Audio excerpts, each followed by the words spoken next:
Tonight, we step away from the noise of the modern world and descend into a silence that is both heavy and profound.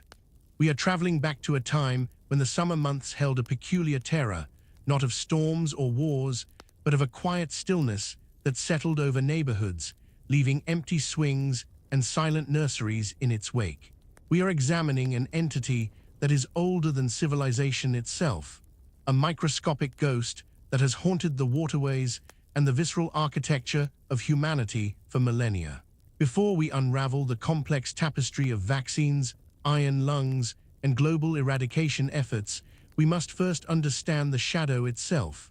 Relax your mind and let the present fade.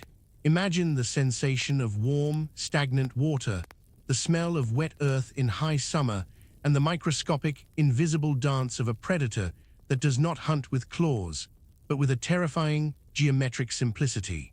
This is the story of the gray matter, the anterior horn, and the fragile connection between the brain and the body. This is the history of polio. To find the genesis of this affliction, we must look beyond the recorded annals of human history, peering instead into the deep, primordial biology of life on Earth. The poliovirus is a creature of startling minimalism, a biological machine refined by evolution to the point of absolute crystalline efficiency. It is an enterovirus, a transient resident of the gut, belonging to a family of viruses that have thrived in the wet, warm environments of the planet long before the first human footprint was pressed into the mud. Structurally, it is a masterpiece of natural engineering, a single strand of ribonucleic acid, or RNA, encased in a protein shell known as a capsid. This shell is arranged in icosahedral symmetry, a 20-sided shape that provides maximum protection with minimum material, a fortress of geometry that allows the virus to survive the acidic, hostile environment of the human digestive tract. It is innocuous in its solitude, an inert particle of dust, until it finds a host. For tens of thousands of years, this virus existed in a largely symbiotic, if occasionally cruel, equilibrium with early humans. It lived in the streams, the communal wells, and the soils of our ancestors, entering the body through the mouth, replicating in the throat and intestines, and usually departing without leaving a trace of its passage. In the prehistoric world, where sanitation was non-existent, and infants were exposed to the virus while still protected by maternal antibodies, infection was universal, but paralysis was rare. It was a silent companion to our evolution, a lurking variable in the water, waiting for the precise alignment of circumstances to reveal its true, devastating potential. The first definitive glimpse of this shadow emerging from the backdrop of prehistory appears in the sun-drenched, golden era of the Egyptian New Kingdom. We transport ourselves to the fertile banks of the Nile, roughly 1400 years before the Common Era. The heat here is oppressive, a physical weight that presses down on the temples and the stones of the great monuments. The air smells of silt, drying reeds, and the smoke of cooking fires. It is here, in this cradle of civilization, that we find the stele of the priest Ruma. This limestone artifact, dedicated to the goddess Astarte, depicts a man of status, a priest, leaning heavily upon a wooden staff. His leg is the focal point of the horror. It is withered, shortened, the foot drooping in the classic equinus deformity that we now recognize as the hallmark of paralytic poliomyelitis. The stone does not scream, it merely records. It captures the atrophy of the muscle, the mechanical failure of the limb, and the quiet dignity of a man who has survived a brush with the invisible god eater. In the rigid artistic canon of ancient Egypt, physical perfection was paramount, yet here the artist chose, or was compelled, to render the deformity with clinical accuracy. This stele serves as a silent scream from the past, proof that the virus had already begun to exact its toll on the elite, piercing the veil of immunity that usually protected the population.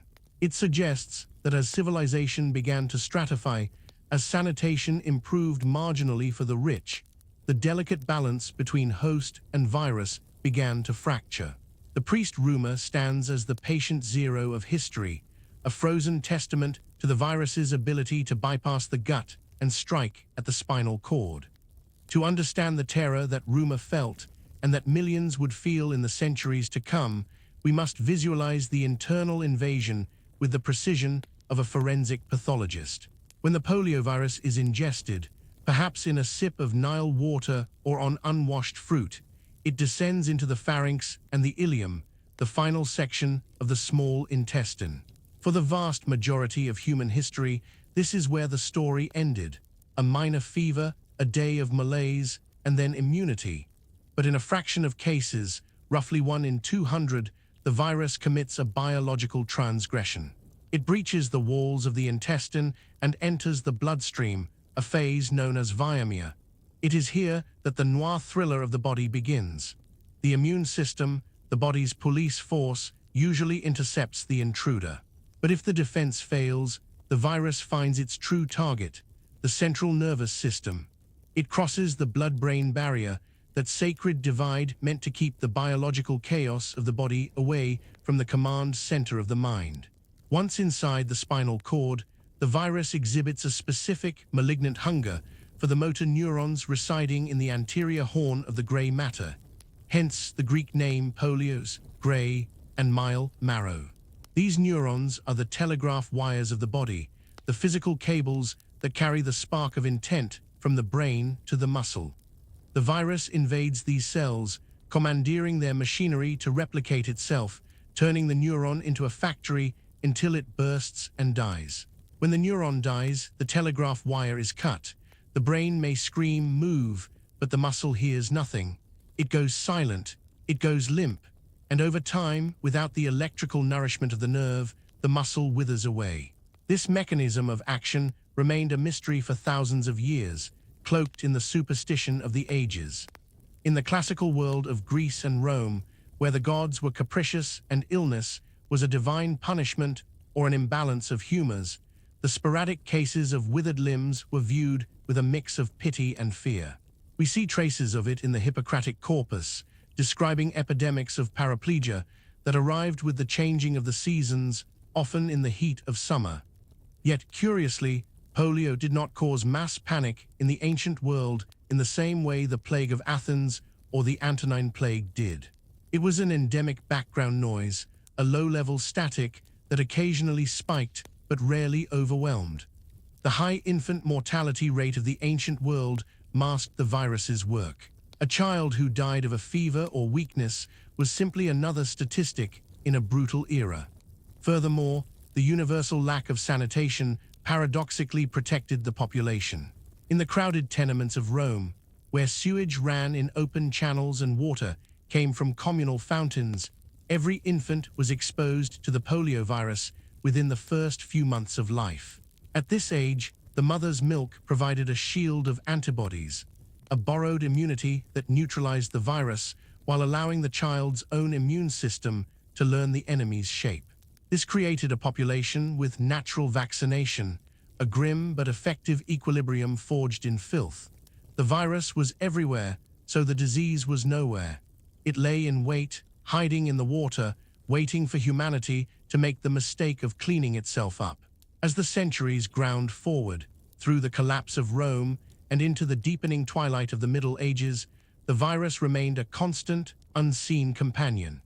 It moved along the trade routes, carried in the intestines of merchants and soldiers, silently reseeding itself in every village well and city cistern. In medieval Europe, the affliction was often conflated with other ailments. A withered leg might be attributed to witchcraft, a curse from a fey creature, or the lingering effect of a bad air. The erratic nature of the paralysis, striking one child in a family while sparing the others, lent it a supernatural aura. It felt like a lottery of doom. We can imagine the scene in a thatched cottage in 14th century England. A child wakes with a stiff neck, a fever burning like a coal in the chest. The parents apply poultices, pray to Saint Roch, and wait. By morning, the fever breaks, but the child cannot stand. The leg drags, lifeless and heavy. In the religious fervor of the time, this might be seen as a test of faith or a mark of sin. There was no concept of contagion in the modern sense, no understanding that the invisible demon had come from the water bucket. The child would grow up a cripple, a harsh designation that defined their economic and social utility for the rest of their life. They would become the beggars in the paintings of Bruegel, the figures on crutches lurking in the background of market scenes, visible reminders of a force that humanity had no name for and no defense against. The narrative of polio undergoes a profound and cruel inversion as humanity marches into the Age of Enlightenment and the Industrial Revolution. For thousands of years, filth had been our unwitting protector, a grim shield forged in the open sewers and stagnant cesspools of the pre-modern world. But as the 18th and 19th centuries dawned, bringing with them the gospel of sanitation, the sweeping of streets, and the separation of drinking water from waste, the ancient truce began to crumble. The rise of the modern hygienic state, with its indoor plumbing and obsessive cleanliness, inadvertently dismantled the natural vaccination schedule that had kept the virus at bay. Children were no longer crawling through the muck of the village green, ingesting the virus while still swaddled in the fading armor of their mother's antibodies. Instead, they were growing up in scrubbed nurseries and paved cities, their immune systems pristine and naive. When the virus finally found them, delayed now to the age of 3, 5, or 10, they met it naked, biologically speaking. The maternal shield was gone, and the virus, encountering a defenseless central nervous system, struck with a ferocity that seemed entirely new. This is the supreme irony of the polio story. The wealthier and cleaner a society became, the more vulnerable it was to the paralytic touch. The disease transformed from a sporadic curiosity of the poor into a terrifying plague of the affluent, stalking the gated communities and the leafy suburbs where dirt was treated as a moral failing. The first definitive recognition of this shifting landscape emerged from the observations of the British physician Michael Underwood in 1789. In his treatise on the diseases of children, he noted a debility of the lower extremities, a clinical description that stripped away the superstition of witchcraft but offered no solace or cure. Underwood was peering through a fog, identifying the silhouette of a monster that refused to be categorized. He described children who were healthy one day and effectively severed from their lower bodies the next. Yet even then, it was considered a rarity, a medical oddity rather than a public health crisis. It touched the lives of the prominent. Sir Walter Scott, the great Scottish novelist, was struck down in 18 months of age in 1773, leaving him with a lifelong limp, but it remained an individual tragedy, not a collective trauma. The virus was biding its time, capitalizing on the demographic shifts of the 19th century. As populations swelled and urbanized, creating dense networks of human connection without the protective layer of constant, low-level exposure, the stage was set for the virus to evolve from a silent endemic resident into an epidemic storm. The geography of the disease began to shift northward, favoring the cool, clean climates of Scandinavia and North America, places where the separation between man and microbe had become most distinct. By the late 19th century, the sporadic sniper fire of the virus escalated into a barrage. The first distinct epidemics erupted in Sweden and Norway, lands of pristine fjords and rigorous hygiene. Here, the figure of Dr. Carl Oskar Medin enters the frame, a medical detective walking the wards of Stockholm during the outbreak of 1887. Medin possessed the forensic gaze necessary to connect the dots. He observed that the paralysis was preceded by a systemic illness, fever, headache, nausea, confirming that the withered leg was merely the final, tragic symptom of an acute infectious disease. He mapped the progression of the enemy, noting its preference for the spinal cord and the brain stem. This was no longer dental paralysis or teething fever, as it had been dismissively called. This was an infectious scourge. Medin's work, paired with the earlier anatomical descriptions by Jakob Hein, gave the beast a name, Hein-Medin disease, but naming the demon did not bind it. The medical community was baffled by the epidemiology. Unlike smallpox or influenza, which swept through populations in clear waves of contact, polio seemed to strike at random. It would claim one child in a farmhouse and leave the siblings untouched, then leap 10 miles to the next victim, skipping entire villages in between. The mystery of this invisible transmission was cracked by Medin's student, Ivar Wickman, in the early 1900s. Wickman was a field epidemiologist of the highest order, a man willing to trudge through the snow of the Swedish countryside to interview grieving families.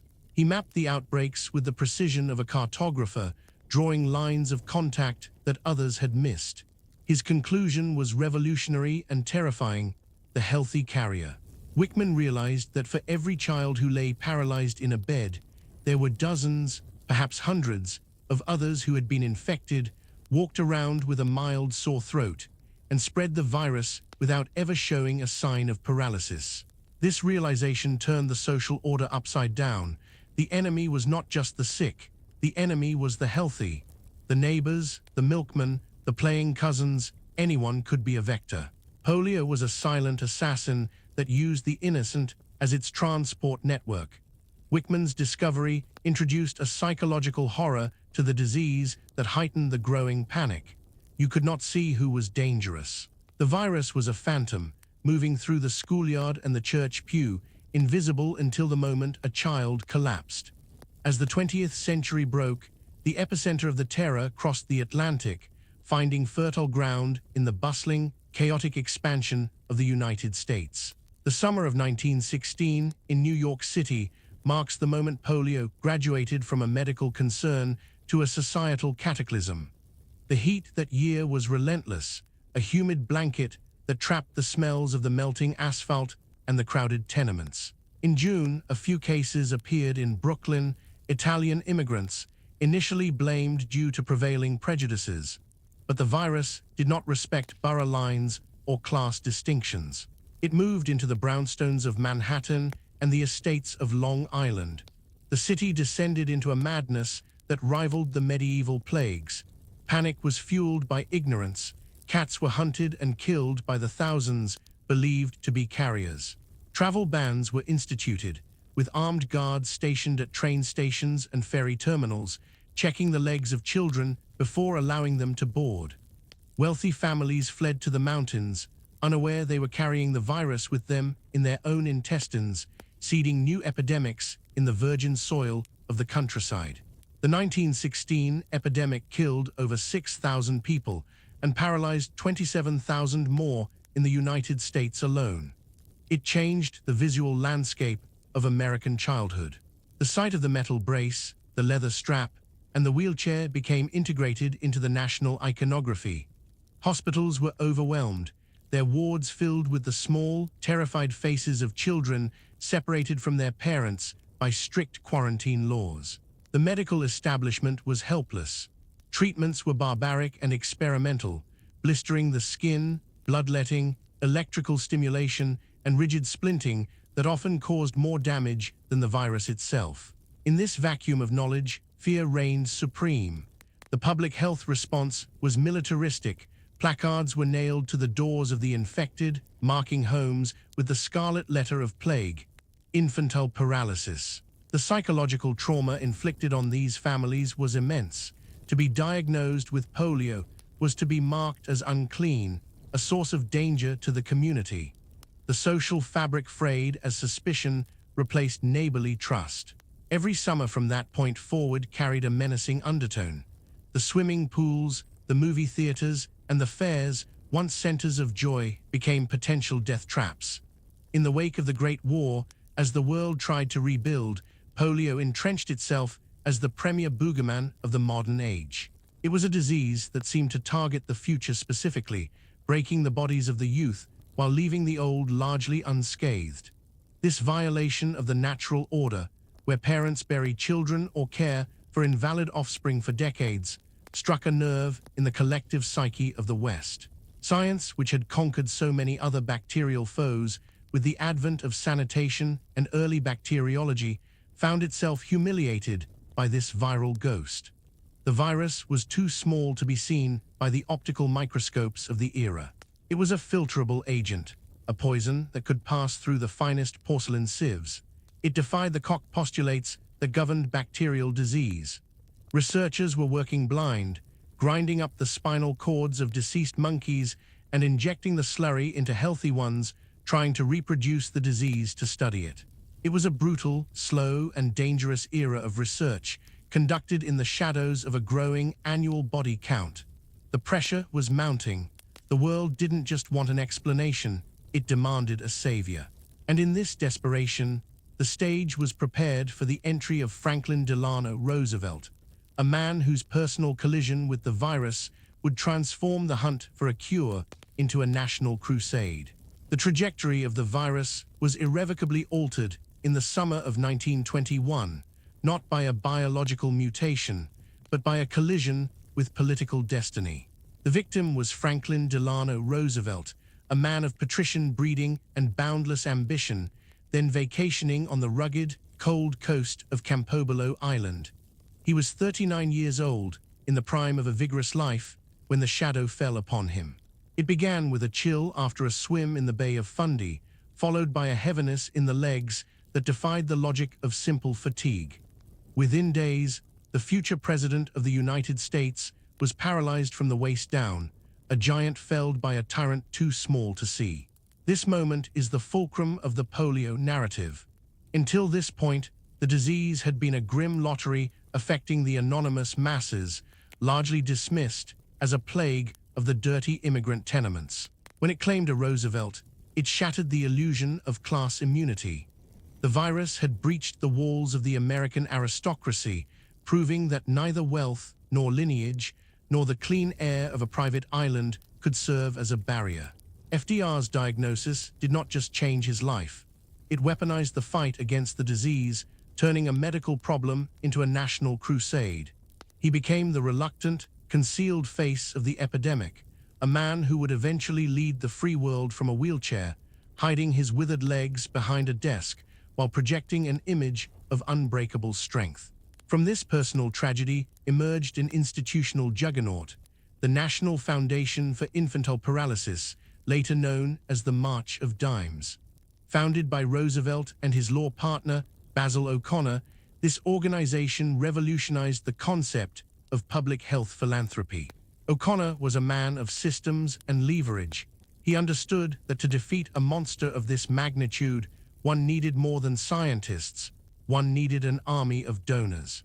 He bypassed the wealthy benefactors and went directly to the American public, asking for dimes from millions of households. It was a masterstroke of psychological marketing. By contributing a dime, every citizen felt they were purchasing a share of the cure, buying insurance against the terror for their own children. The Poster Child campaign was born, parading angelic, brace-wearing children across newsreels and magazine covers. These images were curated with noir-like precision to evoke pity and fear in equal measure. They showed the innocence of the victim and the brutality of the aftermath, stripping the disease of its shame and replacing it with a moral imperative to act. The March of Dimes became a financial engine of unprecedented power, flooding research labs with funding and creating a market for a vaccine before one even existed. While the money poured in, the science remained trapped in a dark age of trial and error. For decades, polio research was bottlenecked by a stubborn biological fact. The virus was thought to grow only in living nervous tissue. To study it, one had to infect a monkey. This monkey bottleneck was a logistical and financial nightmare. Rhesus monkeys were expensive, difficult to import, and dangerous to handle. A single experiment to test a hypothesis might require dozens of primates, costing thousands of dollars and taking months to yield results. This slowed the pace of discovery to a crawl. Researchers were essentially working in the dark, grinding up spinal cords, a macabre harvest, to create viral suspensions that were impure and perilous. In the mid-1930s, this desperation led to catastrophe. Two rival researchers, Morris Brodie and John Colmer, rushed experimental vaccines into human trials. The results were disastrous. The vaccines were either ineffective or, in Colmer's case, under-attenuated, meaning they actually caused polio. Children died. Others were paralyzed by the very serum meant to save them. The backlash was severe, casting a pall over vaccine research that would last for nearly 20 years. The shadow of the Colmer disaster loomed over every lab, a reminder that in the game of virology, a mistake didn't just mean failure, it meant murder. During this scientific stalemate, The only defense was the iron lung, a mechanical sarcophagus designed to breathe for those whose diaphragms had been paralyzed by the virus. These negative pressure ventilators became the Gothic symbols of the epidemic. Rows of metal cylinders lined hospital wards, creating a rhythmic, hissing chorus of artificial respiration. Inside each tank lay a human being, often a child, seeing the world through an angled mirror, dependent on the machine for every single breath. The terror of the iron lung was absolute. It represented the total loss of autonomy, a technological purgatory where life was sustained but not lived. Nurses moved like specters between the machines, adjusting pressure gauges and feeding patients through tubes. The sight of these wards, publicized in grim newsreels, fueled the public panic. It reinforced the idea that polio was not a death sentence, but a life sentence, a fate that many feared more than the grave. The pressure on the scientific community to find an exit from this nightmare became unbearable. The world was waiting for a key to unlock the biological puzzle, a way to move beyond the crude mechanics of the tank and the brace. The hinge of history finally turned in 1949, not with a bang, but with a quiet observation in a laboratory at Boston Children's Hospital.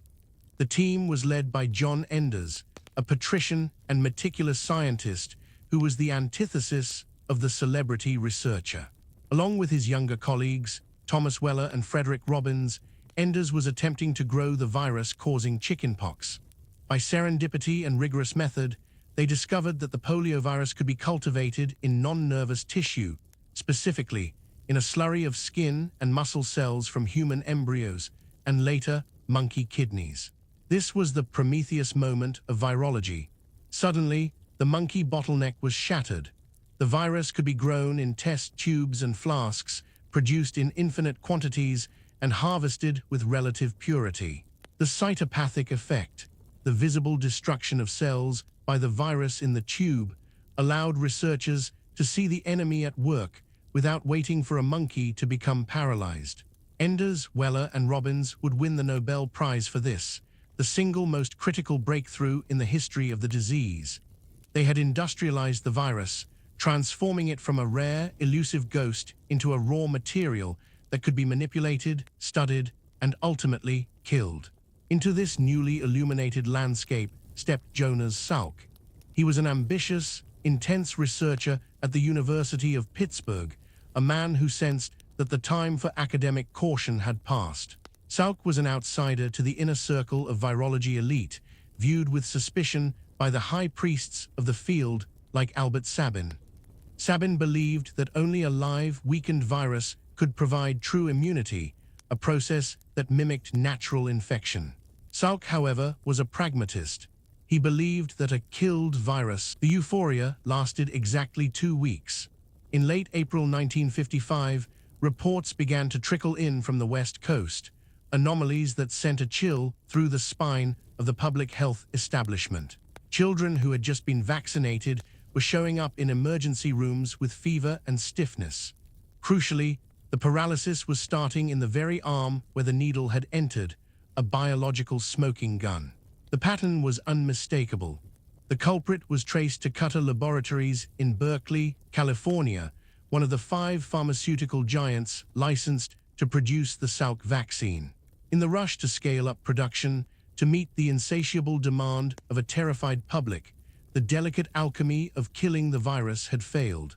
The cooking process, designed to inactivate the virus with formaldehyde, had left trace amounts of the lethal Mahoney strain alive. It was a microscopic error, a failure of filtration and chemical kinetics, but the result was a tragedy of biblical irony. The very serum promised as a shield had become a weapon.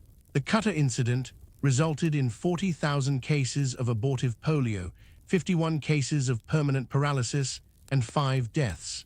It was the worst pharmaceutical disaster in American history, a balloon effect where the pressure to save lives caused a rupture that destroyed them. The rollout was halted. The trust evaporated. The noir narrative of polio had taken its darkest turn yet. The saviors were now the executioners. While the Salk vaccine eventually recovered its reputation through stricter manufacturing controls, the disaster opened the door for Salk's archrival, Albert Sabin. If Salk was the golden boy of the establishment, Sabin was the grizzled, cynical veteran, a researcher who operated with a cold, relentless logic. Sabin had never believed in Salk's killed virus approach. He argued that a dead virus could only provide temporary protection, a fleeting shield that did not mimic the deep, lifelong immunity of a natural infection. Sabin advocated for a live, attenuated vaccine, a virus that had been weakened in the lab until it could no longer cause paralysis, but could still replicate in the gut to stimulate a robust immune response. This was a far riskier proposition. If the weakened virus mutated back to its original strength, a process known as reversion, it could start an epidemic rather than stop one. But Sabin possessed a strategic advantage. His vaccine could be taken orally. No needles, no sterile medical core, just a drop of liquid on a lump of sugar. The rivalry between Salk and Sabin was not merely scientific. It was a clash of egos that played out against the backdrop of the Cold War. Because the United States was fully committed to the Salk vaccine, Sabin found himself locked out of large-scale American trials. In a twist of geopolitical irony, he took his live vaccine to the Soviet Union. It was a strange marriage of convenience, an American scientist and a communist empire united by a common viral enemy. In 1959, 10 million Soviet children were fed the Sabin vaccine sweets. The data that returned from behind the Iron Curtain was irrefutable. The oral vaccine was not only safe, it was superior in one critical aspect. It created mucosal immunity in the intestines. While Salk's injection protected the individual from paralysis, it did not stop the virus from replicating in the gut and being passed on to others. Salk saved the child, Sabin saved the community. The oral vaccine broke the chain of transmission, starving the virus of its hosts. By the early 1960s, the Salk vaccine was largely abandoned in the United States, replaced by the Sabin sugar cube. The Sunday mass immunization drives became civic rituals, dismantling the terror of the summer months once and for all. By the mid-1960s, the landscape of fear that had defined the first half of the century had largely vanished from the Western world. The iron lungs were wheeled into storage basements, gathering dust as relics of a conquered age. The leg braces were unstrapped, the quarantine signs taken down. Polio had been beaten back into the shadows, confined to the developing world and the memory of those who survived it. But the solution came with its own haunting footnote. The live nature of the Sabin vaccine meant that the virus was still being introduced into the environment, albeit in a weakened form. In very rare instances, about 1 in 2. 4 million doses, the attenuated virus would indeed revert to neurovirulence, causing vaccine-associated paralytic polio. It was a cold utilitarian calculation, sacrificing one child to save millions. Society accepted this bargain in silence. The roaring monster of the 1916 and 1952 epidemics had been replaced by a manageable risk, a statistical ghost. As the West celebrated its triumph, the virus did not disappear. It merely retreated, hiding in the open sewers and unmapped slums of the global South, waiting for the world to look away. The commodity of health had been purchased, but the bill for total eradication was yet to be paid. By the late 1970s, the Western world had largely washed its hands of the poliomyelitis nightmare. In the suburbs of America and the reconstructed cities of Europe, the disease had been relegated to the history books, a conquered foe existing only in the black and white photographs of children in calipers. But this silence was deceptive, a localized bubble of safety that ignored the screaming reality of the rest of the globe. While American children played in the spray of fire hydrants without fear, the virus was still crippling 350,000 children a year in the developing world. It was a daily massacre, silent and relentless, occurring in the slums of Mumbai, the villages of Sudan, and the river deltas of Nigeria. The virus had not been defeated. It had simply been evicted from the places that could afford plumbing and refrigeration. retreating into the reservoirs of poverty where it could continue its ancient work undisturbed. It was here, in the shadow of global neglect, that the narrative shifted from a scientific sprint to a logistical marathon. The realization dawned on the global health community that control was not enough. As long as the virus existed anywhere, it remained a threat everywhere. A single traveler, a single flight, could reignite the fire in a polio-free nation. The logic was cold and binary: total eradication or perpetual siege. In 1988, the World Health Assembly, backed by the financial muscle of Rotary International and the technical prowess of the CDC and UNICEF, launched the Global Polio Eradication Initiative. It was an act of supreme hubris, a declaration of war against a microscopic entity that had survived since the Neolithic era. The goal was to replicate the miracle of smallpox eradication, but the enemy was far more cunning.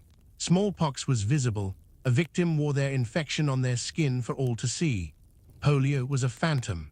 For every paralyzed child, 200 others were walking carriers, symptomless and invisible, spreading the virus through the sewage systems and water tables. To catch this ghost, the initiative had to construct a surveillance network of unprecedented scale. They could not just treat the sick. They had to vaccinate every single child under the age of 5 multiple times in every corner of the earth. The map of the world became a battleground, divided into zones of transmission. The strategy was pulse vaccination, flooding a country with vaccine drops simultaneously to break the chain of transmission in a single, coordinated blow. It required the mobilization of millions of volunteers, a human wave designed to outpace the replication cycle of the virus.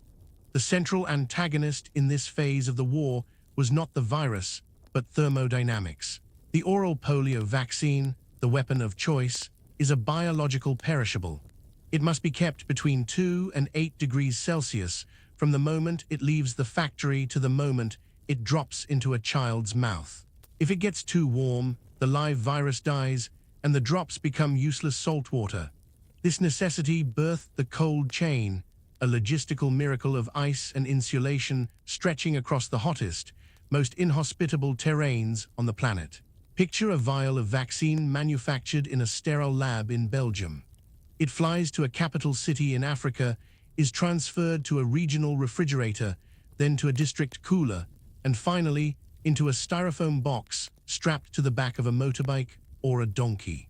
In the final mile, the last inch of the journey, the vaccine is carried by a volunteer walking through the shimmering heat of the Sahel or the humidity of the Amazon. The ice packs are melting. Time is the enemy.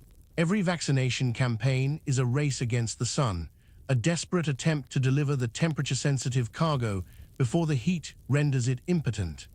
This struggle transformed the eradication effort into a story of infrastructure, where the lack of electricity or paved roads was as deadly as the pathogen itself. As the dragnet tightened in the 1990s and early 2000s, shrinking the virus's territory from 125 countries to just a handful, the nature of the resistance changed. The virus found sanctuary not just in geography, but in ideology. In the tribal borderlands of Pakistan and Afghanistan, and in the northern states of Nigeria, the eradication campaign collided with the hard realities of geopolitics and post-colonial suspicion. The very act of a Western-backed organization descending upon a village to medicate children sparked rumors that traveled faster than the disease. Was this a plot to sterilize the Muslim population? Was the vaccine containing pig blood? Was it a cover for spies? These narratives, born from a deep history of mistrust, turned the vaccinators into targets. The lady health workers, brave local women paid pennies to walk door to door, found themselves on the front lines of a cultural war. They carried coolers of vaccine into zones controlled by warlords and insurgents, negotiating safe passage to save children who were not their own. They marked the finger of every vaccinated child with purple ink, a forensic proof of coverage, and chalked codes on the doors of houses. P1 for one child, X for a refusal. The door jambs of the global south became the ledgers of the war, recording the victories and the failures of the campaign in dusty scrolls. The situation spiraled into a noir thriller of unintended consequences in 2011, following the raid that killed Osama bin Laden in Abbottabad, Pakistan. It was revealed that the CIA had organized a fake hepatitis vaccination drive in the area to collect DNA samples and locate the terrorist leader. The intelligence victory was a catastrophe for public health. The revelation confirmed the darkest paranoid theories of the local population, that medical workers were indeed agents of foreign powers. The fallout was immediate and bloody. The Taliban and other militant groups issued bans on polio vaccination. Health workers were gunned down in the streets of Karachi and Peshawar, assassinated for the crime of carrying a cooler. The virus, which had been cornered, seized the opportunity to regroup. It surged back in the areas where the vaccinators could no longer tread. The neutrality of medicine, a sacred concept since the time of Hippocrates, had been shattered by the exigencies of the war on terror. The eradication effort was no longer just a medical challenge. It was a hostage to global politics, trapped in the crossfire of drone strikes and insurgencies. While the human violence escalated, a biological betrayal was brewing in the background, a twist that Jonas Salk might have predicted with a grim nod. The Sabin oral vaccine, the hero of the global eradication effort, contained a live, weakened virus. In areas with high vaccination coverage, this was safe. But in populations with low immunity and poor sanitation, the weakened virus from the vaccine could circulate in the sewage, passing from child to child. Over time, as it moved through underimmunized guts, it began to genetically drift. It shed the shackles of its attenuation and regained its neurovirulence. This phenomenon, known as circulating vaccine-derived poliovirus, CVDPV, created a horrific paradox. The very tool used to stop the disease was now, in rare instances, causing outbreaks. By the mid-2010s, in some years, more children were being paralyzed by the mutated vaccine strain than by the wild virus. It was a Frankenstein scenario. The global health community was forced into a complex strategic retreat, having to slowly phase out the oral vaccine in favor of the injectable IPV, the Salk method, which carried no risk of mutation but was harder to administer and costlier. The snake was eating its own tail. The attempt to do good had created a new, artificial ecological niche for the disease, forcing humanity to fight a war on two fronts. One against the ancient wild virus, and one against the feral progeny of its own science. We find ourselves now in the uncomfortable twilight of the modern era, a time when the world believed the war was won, only to find the enemy waiting in the basement. The narrative of polio in the 2020s is no longer a story of mass grave and iron lungs, but a cold, technological thriller played out in the subterranean infrastructure of the world's greatest cities. In 2022, the illusion of Western invulnerability was shattered, not by a child collapsing in a playground, but by a robotic sensor humming in the dark, wet tunnels beneath London and New York. These cities, the very fortresses of sanitation and public health, began to register a signal in their sewage surveillance systems. It was the genetic signature of the poliovirus. The pipes do not lie. They are the collective intestine of the metropolis, archiving the biological truth of millions. The virus found in the wastewater was not the wild ancient strain, but the vaccine-derived specter, the feral descendant of the oral vaccine that had mutated and traveled through the bodies of the unvaccinated or the under-immunized.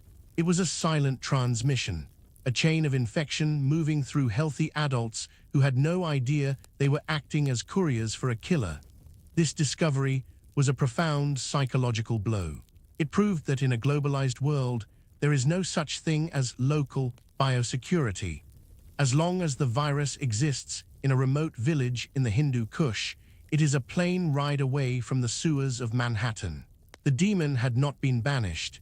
It had merely gone undercover, exploiting the complacency of a generation that had forgotten the sound of the calipers. This modern resurgence is fueled by the crumbling architecture of global stability. The virus is an opportunist of the highest order, a scavenger that feasts on the wreckage of human conflict. Wherever the social contract breaks, wherever the bombs fall and the water treatment plants lose power, the polio virus rushes in to fill the void.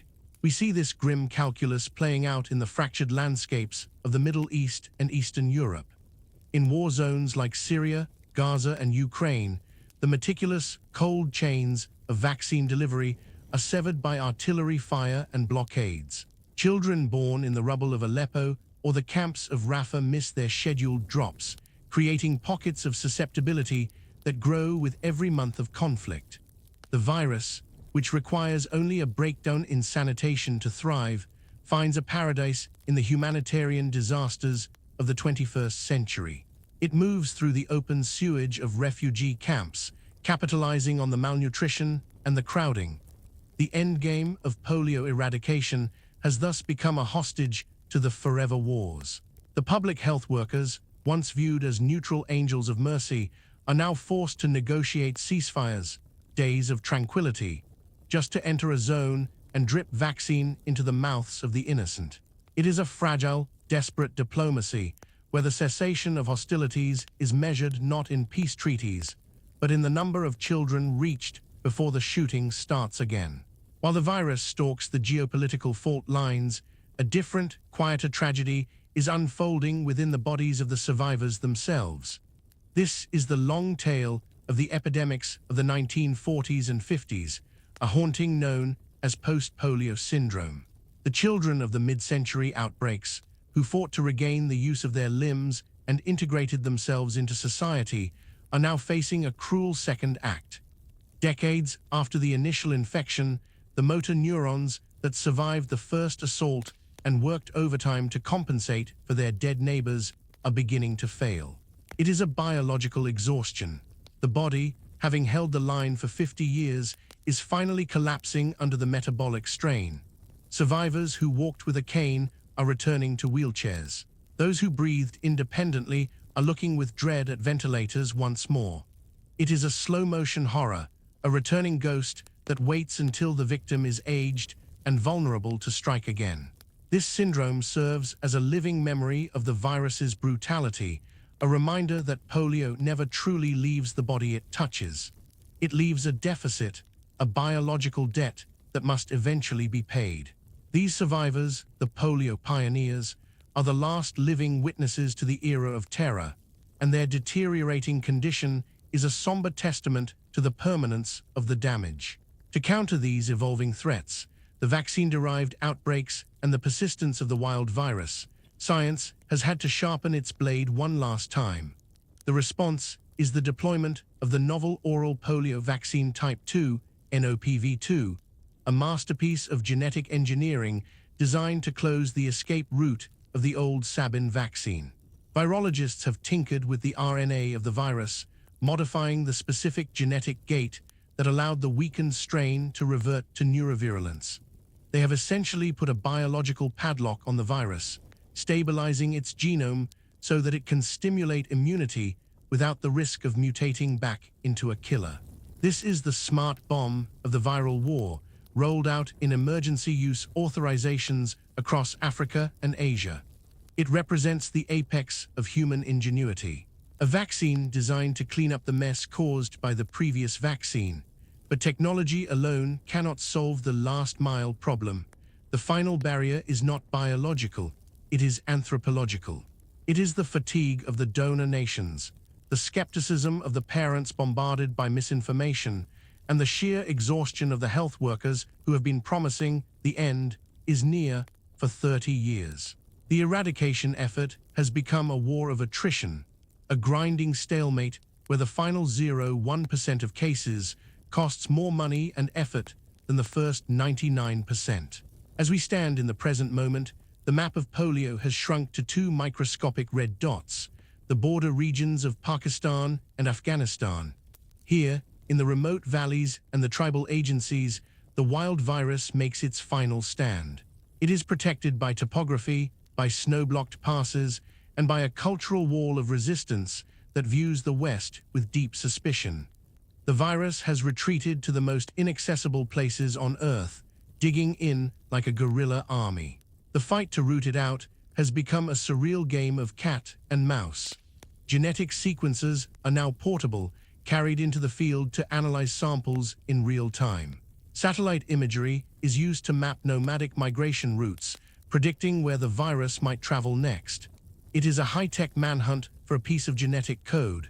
Yet, despite the billions of dollars and the armies of volunteers, the finish line keeps moving.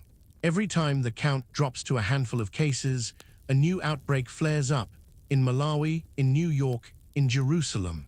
The virus is proving to be the ultimate survivor, a biological entity that refuses to accept its own extinction. It holds up a mirror to our global inequities, thriving in the spaces we choose to ignore. The endgame is no longer a sprint, it is a siege, and the outcome is far from certain. We are locked in a stare-down with an ancient predator, and it has not blinked. This brings us to the philosophical edge of the story, the quiet precipice where history dissolves into memory. We stand now at a point of reflection, looking back over the vast, turbulent ocean of the last century.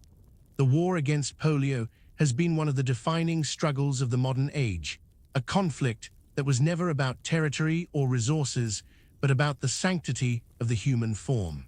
It was a war waged against a statistical probability, a crusade to ensure that a child born in the slums of Mumbai had the same biological right to walk as a child born in the suburbs of Connecticut. But as the dust settles and the case counts dwindle to near zero, we are left with a profound realization. The conquest of polio is not just a triumph of virology.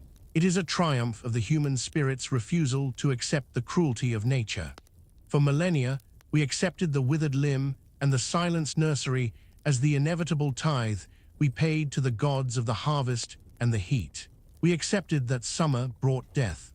The polio vaccine changed the psychological architecture of humanity because it proved that we could renegotiate the terms of our existence. We learned that we could build a shield invisible to the naked eye, a chemical dome that would hold back the ancient chaos. Yet, this victory is haunted by the specters of what was lost to achieve it. We must take a moment to walk through the mental museum of this affliction, a gallery filled with the artifacts of a terror that is rapidly fading from living memory. Consider the iron lung. In the quiet corners of medical museums, these yellow metal cylinders sit like decommissioned tanks, cold and silent.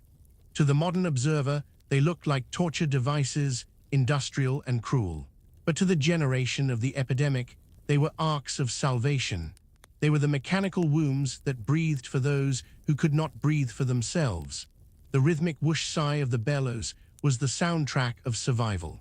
There are still, even today, a handful of people living inside these machines, the last guardians of a forgotten experience. They are the living monuments to a time when technology was the only thing standing between a child and the grave. When the last iron lung falls silent, when the final bellows exhales for the last time, a specific vibration of human suffering will vanish from the earth forever. It is a silence we should welcome, but also one we should mourn, for it represents the erasure of a profound struggle. The disappearance of polio from the developed world has created a peculiar form of amnesia. We have become victims of our own success. The very effectiveness of the vaccine has made the disease invisible, and in its invisibility, it has lost its power to terrify. The modern parent does not wake up in the middle of July afraid of the swimming pool or the movie theater. They do not check their child's neck for stiffness with a trembling hand. This freedom from fear is the ultimate luxury, a silent dividend paid by the suffering of the polio pioneers. But this comfort is dangerous. It breeds a complacency that allows the shadows to lengthen again. The skepticism we see today, the hesitation to vaccinate, is born from a lack of memory. We have forgotten the sound of the calipers on the pavement. We have forgotten the sight of the isolation wards. The story of polio serves as a warning. Civilization is a fragile garden that must be constantly tended.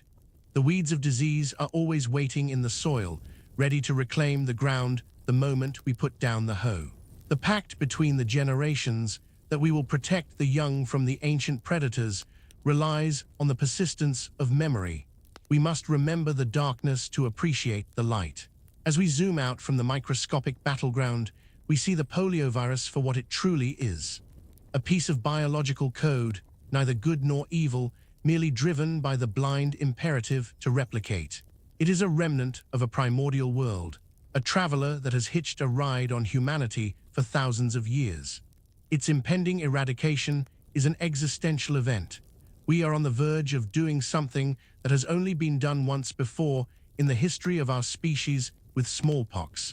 We are about to deliberately extinguish a creature from the natural order. It is an act of godlike power. We are editing the book of life, scratching out a paragraph that we have decided causes too much pain. There is a solemnity to this. It forces us to ask what kind of world we wish to build. A world where nature is red in tooth and claw, or a world where we use our intellect to carve out a sanctuary of safety. The eradication of polio is the ultimate assertion that biology is not destiny. It is a statement that human empathy, channeled through the rigors of the scientific method, is the strongest force on the planet. Now let the tension of the narrative begin to unspool. The frantic race of the ambulances, the screaming headlines of the 1950s, the political intrigue of the Cold War, let it all fade into the sepia tones of history. We are entering the soft landing. Imagine the world as it is tonight. In the vast majority of the cities and villages across the globe, the water runs clear, the sewers are silent, the virus is gone, the nurseries are safe. The children sleeping in their beds tonight are protected by a shield woven from the genius of Salk, Sabin, Enders, and the millions of nameless volunteers who walked the dusty roads to deliver the drops. The summer wind that blows through the window carries only the scent of the earth and the rain, not the invisible dust of paralysis. The fear that once gripped the heart of every parent has been dissolved, replaced by a quiet, rhythmic peace. Feel the weight of that safety. It is a blanket pulled up to the chin of the world. The grand machinery of public health, the cold chains, the laboratories, they are all humming in the background, a silent vigil keeping the nightmares at bay. You are living in the afterglow of a great victory, a time when the monsters have been driven back into the dark. The struggle is over for you. The panic is a story from another time. The body is safe. The breath is easy. The muscles are strong. The connection between the mind and the limb is unbroken. As you drift away from this history, let the image of the gray matter, the polios, fade into a harmless mist. The virus has returned to the ether, a ghost story told to remind us of our strength. We have faced the invisible devourer, and we have won. The silence that surrounds you now is not the silence of the paralyzed city. It is the silence of peace. It is the deep, restorative stillness of a world that has healed itself. The water is still, the air is clean, the night is yours. Rest now in the safety of this hard-won quiet. The watch has been kept. The door is locked. The shadow has passed. We must now peel back the layers of history to examine the machinery of the suffering itself, to look not just at the virus, but at the brutal architecture of the response that defined the era before the cure. To understand the true weight of the polio narrative, we have to descend into the peculiar hell of the treatment war. The results were startling. Children who had been written off as cripples began to walk. The Kenny method was not a cure for the virus. Nothing could stop the infection once it started, but it was a revolution in managing the aftermath. However, when she brought her findings to the medical establishment, she was met not with applause, but with a wall of misogynistic and professional hostility. The orthopedic surgeons of Australia and later the United States viewed her as a dangerous charlatan, an uneducated woman daring to question the sanctity of the splint. The conflict that ensued was a war of ideologies played out over the bodies of children. Kenny was relentless. She traveled to America in the 1940s, a lone woman navigating the corridors of power in Minneapolis and New York, demanding to be heard. She was a polarizing figure, often described in the press with a mix of awe and suspicion. To the desperate mothers, she was a saint, a miracle worker who brought warmth and movement back to stone-cold limbs. To the medical boards, she was a quack, a threat to their authority and their billing codes. This struggle reached its zenith during the epidemic of 1940 in Minneapolis. The hospitals were overflowing, and the doctors, overwhelmed by the sheer volume of paralysis, finally allowed Kenny to enter the wards. It was a pivotal scene, the distinct smell of wet wool and boiling water replacing the sterile scent of plaster. The Kenny sisters, nurses trained in her method, moved like a specialized tactical unit, applying the hot packs with rhythmic precision. They discarded the splints, they cut the casts. They encouraged the children to move, to think about moving, to visualize the electrical spark traveling down the spine. The recovery rate soared. The Kenny method became a cultural phenomenon, celebrated in Hollywood films and magazines, forcing the medical establishment to begrudgingly retreat. This episode reveals a crucial texture of the polio story, the arrogance of institutional science versus the empirical truth of the bedside. It highlights how the terror of the disease made people willing to cling to ineffective rituals, like splinting, until a disruptive force shattered the illusion. Kenny's legacy is the modern concept of physical therapy. Every time a patient is told to use it or lose it, they are echoing the voice of the bush nurse who defied the surgeons. While the battle for treatment raged in the hospitals, a different kind of psychological warfare was taking place in the suburban homes of America. We must zoom in on the polio season as a sensory experience for the average family.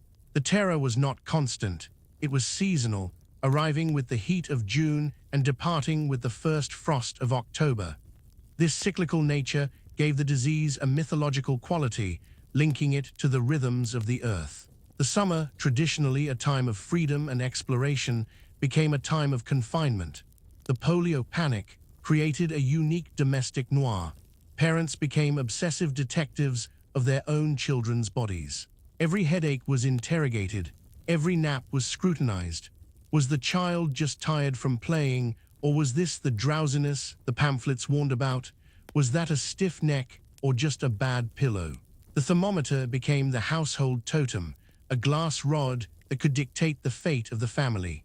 The anxiety was a low-frequency hum that vibrated through the floorboards of the post-war boom. This fear reshaped the social geography of childhood.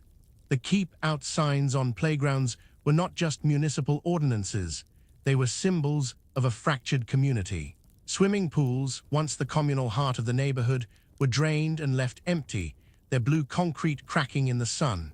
Movie theaters, usually the temples of escapism, were shuttered or avoided, labeled as breeding grounds for the invisible contagion. The virus turned innocent spaces into danger zones. It created a generation of children who were taught to fear crowds, to fear water, to fear the very air they shared with strangers. This social distancing, decades before the term would be reintroduced in 2020, created a specific kind of loneliness. We can imagine a child sitting on a front porch in 1952, watching the other children across the street, but forbidden to cross the invisible line of safety. The radio plays in the background, listing the daily case counts like sports scores or stock market tickers. The newspaper arrives on the doorstep, the headlines screaming, "Polio strikes 500 more." It was a siege mentality, fought not in trenches, but in living rooms. The panic was fueled by the mystery of transmission. Because the virus was invisible and its vector was misunderstood for so long, the public imagination filled in the blanks with superstition. In the earlier epidemics, cats and dogs were slaughtered by the thousands, suspected of carrying the plague. People washed their money in vinegar. They hung bags of camphor and garlic around their children's necks, ancient talismans against a modern biological force.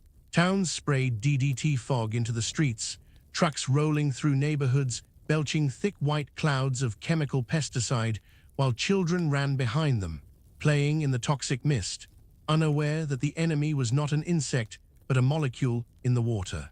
This image, children dancing in the fog of DDT, is one of the most haunting visual metaphors of the era. It represents the desperate, blind flailing of a society trying to kill a ghost with a sledgehammer.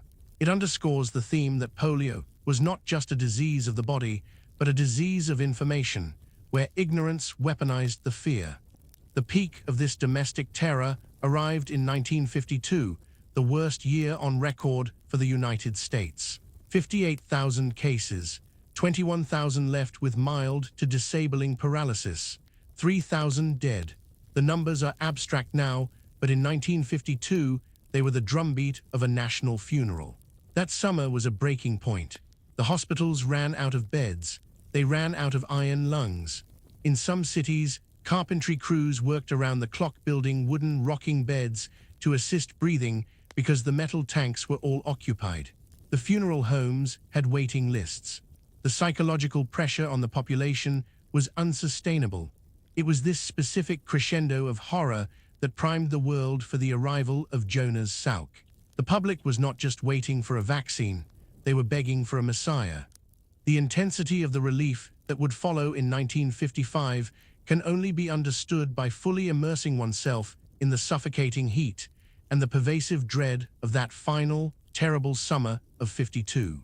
It was the darkest hour before the dawn, a period where the fragility of human life was exposed in every neighborhood, on every block, behind every closed door.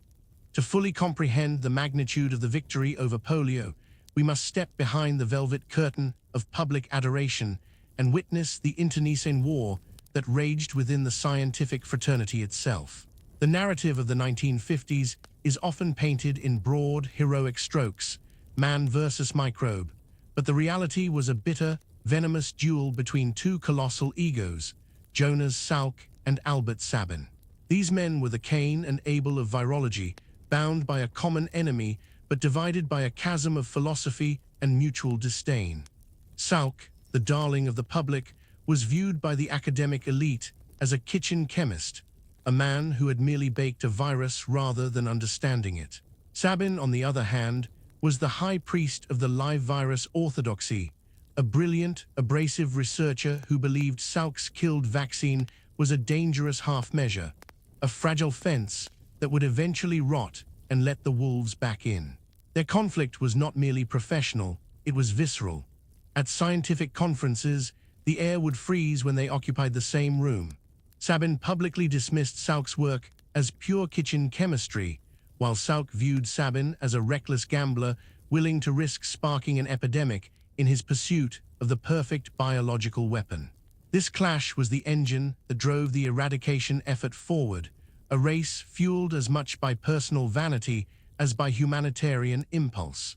This rivalry took a turn into the surreal when it intersected with the frozen geopolitics of the Cold War. In the late 1950s, while the United States and the Soviet Union were aiming nuclear warheads at each other's cities, they were simultaneously engaging in a bizarre form of biological détente. Because the American medical establishment was fully committed to Salk's injectable vaccine, Sabin found himself locked out of the domestic market. He was a prophet without a parish. In a move that would be unthinkable in any other context, he turned his gaze east. He established a back-channel relationship with Mikhail Chumakov, a Soviet virologist of immense power and intellect. What followed was a clandestine transfer of biological material that defied the Iron Curtain. Sabin shipped his strains of the live, attenuated virus, packed in dry ice, to Moscow. There, in the heart of the communist empire, the Sabin strains were mass-produced not by a pharmaceutical corporation, but by the state. The Soviet Union, with its totalitarian control over its population, offered Sabin something the democratic West could not: a laboratory of millions, where consent was assumed and compliance was mandatory. The resulting vaccination campaign in the USSR was a staggering feat of logistical brute force. In 1959, the Soviet state mobilized its health apparatus to feed the Sabin vaccine to 10 million children in a matter of weeks. They did not use the refined sugar cubes of the West. They used simple candies, dragées, infused with the weakened virus. The image is striking: the children of the workers' paradise standing in line in drafty school halls from Leningrad to Vladivostok, opening their mouths to receive a drop of liquid sent by an American scientist. This was vaccine diplomacy at its most potent. When the data came back, it was irrefutable. The live virus had not only immunized the children, it had spread to their families, wiping out the wild polio strains in vast swathes of the Soviet Union. The success was so undeniable that the United States, humbled by the Russian data, was forced to capitulate. The Salk vaccine, for all its glory, was quietly phased out in favor of the Sabin oral drops. It was a rare moment in history where the science transcended the ideology, where the love of children proved stronger than the hatred of nations.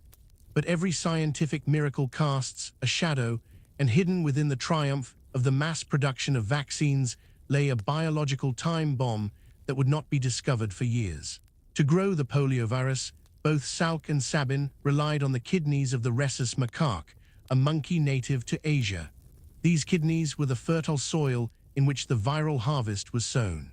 The monkeys were imported by the tens of thousands, trapped in the jungles of India, and shipped in crowded, stressful crates to the laboratories of the West. In this industrial pipeline, a silent contaminant went unnoticed. The monkeys carried their own viruses, endemic to their species, which were generally harmless to them but unknown to science. In the late 1950s, a sharp-eyed researcher named Bernice Eddy at the National Institutes of Health noticed something disturbing. When she injected the kidney cell soup into hamsters, they developed tumors. She had stumbled upon simian virus 40, or SV40, a hitchhiker that had survived the formaldehyde of the Salk process and was alive and well in the oral Sabin vaccine. The implications were the stuff of a noir horror story. SV40 was an oncogenic virus. It had the potential to cause cancer, and it had been inadvertently injected into and fed to nearly 100 million Americans and hundreds of millions more worldwide between 1955 and 1963. The discovery triggered a silent panic in the highest echelons of public health. To announce this mistake would be to destroy the public's faith in vaccines forever, potentially allowing polio to return with a vengeance. The decision was made to handle the crisis in the shadows. There was no recall, no public announcement. Instead, the manufacturers were quietly ordered to switch from rhesus monkeys to African green monkeys, a species that did not carry SV40. The existing stocks of the vaccine were allowed to be used up, the logic being that the immediate threat of polio outweighed the theoretical, long-term risk of a monkey virus. It was a cold, utilitarian calculus, a wager made with the lives of a generation. Decades of studies have since been conducted to see if the SV40 contamination led to a spike in human cancers. While traces of the virus have been found in some human tumors, no causal link has ever been definitively proven. Yet, SV40 remains the ghost in the machine, a reminder that when we harvest cures from nature, we sometimes bring the jungle with us. This episode reveals the fragility of the clean narrative of scientific progress. The conquest of polio was not a sterile march toward truth. It was a messy, dangerous scramble through the biological undergrowth. It involved the sacrifice of hundreds of thousands of primates, the accidental contamination of the human bloodline with alien DNA, and the suppression of terrifying truths to maintain social order.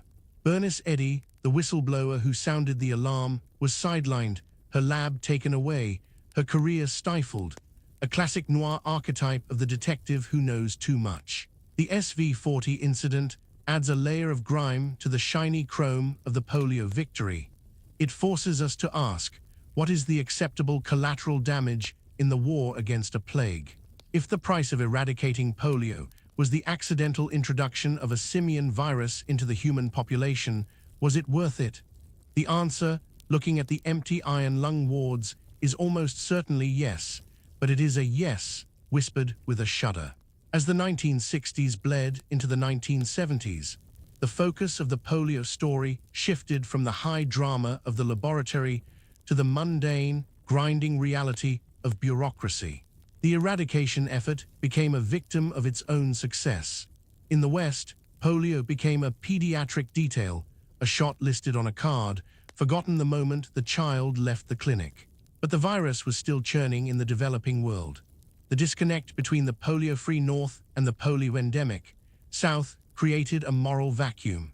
The technology to end the suffering existed, sitting in refrigerators in New York and London, but the political will to transport it to the slums of Dhaka and Kinshasa was absent. It required a new kind of catalyst to bridge this gap. This catalyst emerged not from the medical world, but from the world of business and civil society. The entry of Rotary International in the late 1970s marked the privatization of the war on polio. It was a shift from government mandates to volunteer zeal. A service club of businessmen, armed with checkbooks and a sense of civic duty, decided to do what the United Nations had struggled to accomplish. They mobilized an army of volunteers that numbered in the millions, transforming the vaccination drive from a medical procedure into a global humanitarian crusade. This shift brought the narrative into the modern era of the mega-philanthropy.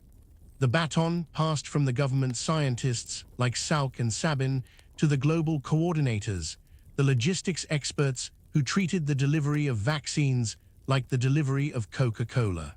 The challenge was no longer biological discovery, it was supply chain management. How do you get a heat-sensitive drop of liquid to a village that has no roads, no electricity, and is controlled by a warlord? The story became one of maps, motorcycles, and negotiations. It moved from the sterile lab to the dusty road. The heroes were no longer men in white coats, but women in blue vests, walking miles through the heat, marking fingers with purple ink. This transition stripped the glamour away from the disease. There were no more ticker-tape parades. There was only the relentless, unglamorous grind of the mop-up campaigns, chasing the last few percentage points of the virus in the most difficult corners of the earth. To understand the true scale of the endgame, we must transport ourselves to the vast, teeming plains of northern India in the late 1990s. This region, specifically the states of Uttar Pradesh and Bihar, represented the virus's final, most impregnable fortress. If polio had a kingdom, this was it. The conditions were perfectly calibrated for the survival of an enteric pathogen, a population density that rivaled the interior of a beehive, a monsoon climate that turned the landscape into a humid petri dish, and a sanitation infrastructure that was overwhelmed by the sheer mass of humanity. For decades, the global health community whispered that eradication in India was impossible. The mathematics were simply against it. With 26 million children born every year, a number equal to the entire population of Australia, the susceptible cohort replenished itself faster than the vaccinators could work. The virus here was not just a visitor, it was woven into the ecology of the soil and the water. It was an environmental constant, as reliable as the heat and the dust. The challenge facing the global polio eradication initiative was not medical, it was demographic.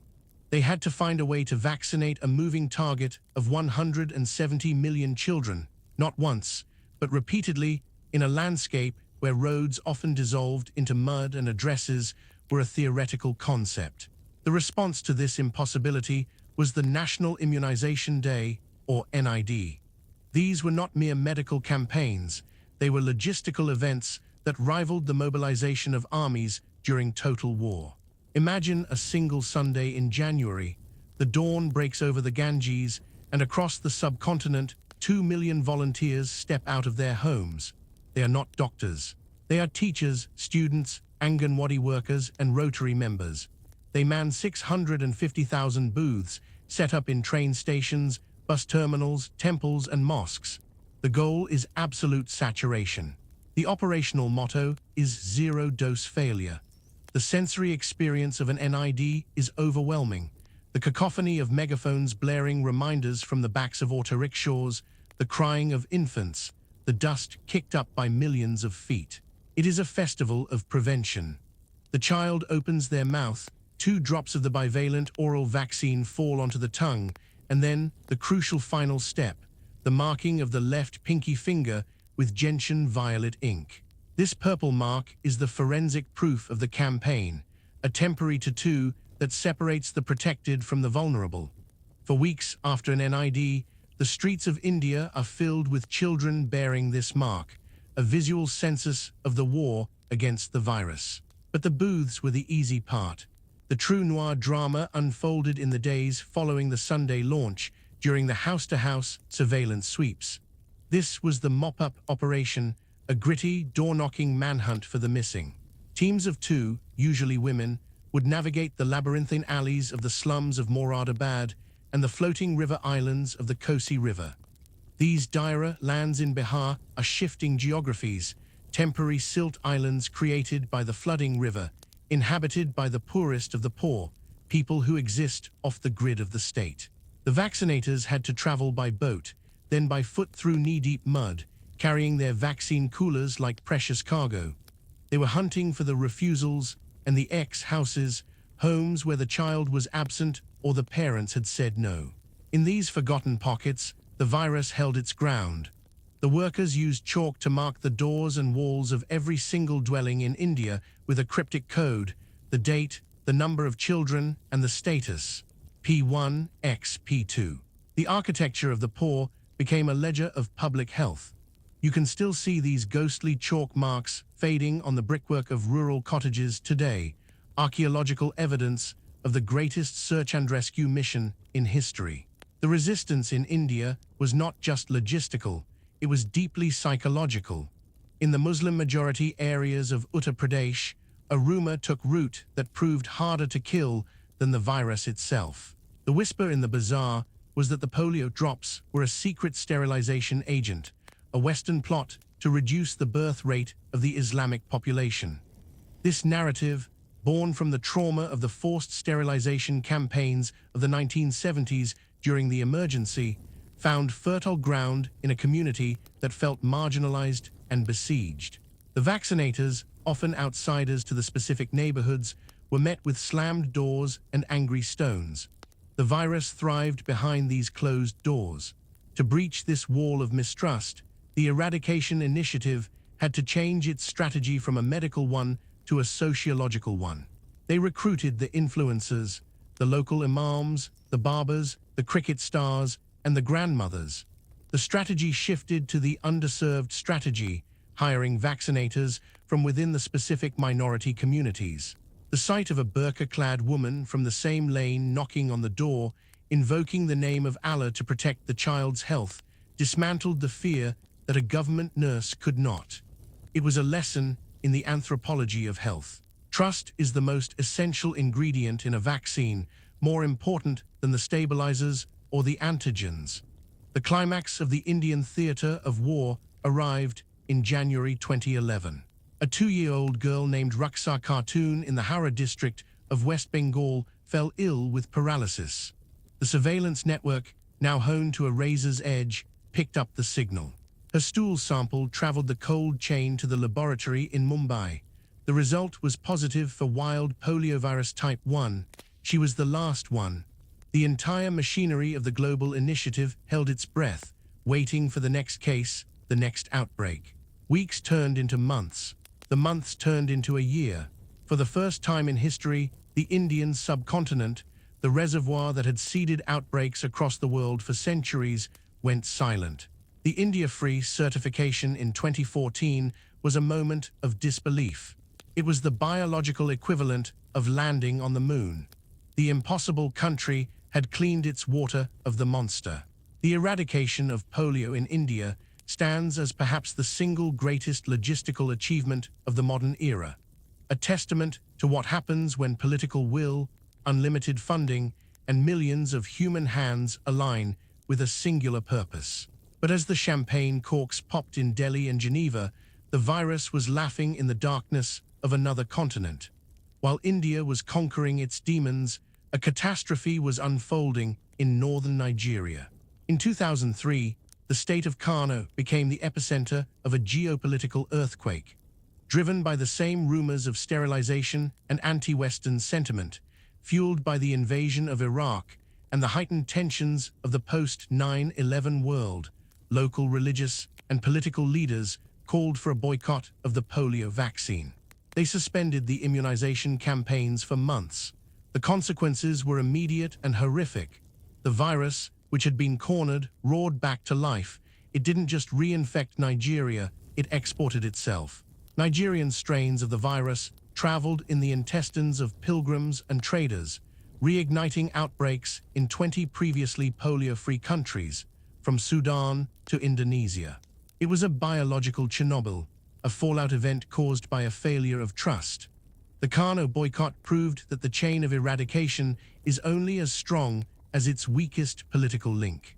It took years of diplomacy, the intervention of the Sultan of Sokoto, and the analysis of the vaccine by trusted Muslim scientists to restart the program. But the damage was done. The finish line had been moved back by a decade. This setback ushered in the era of the forever emergency. The virus had retreated to its final sanctuaries, the conflict zones.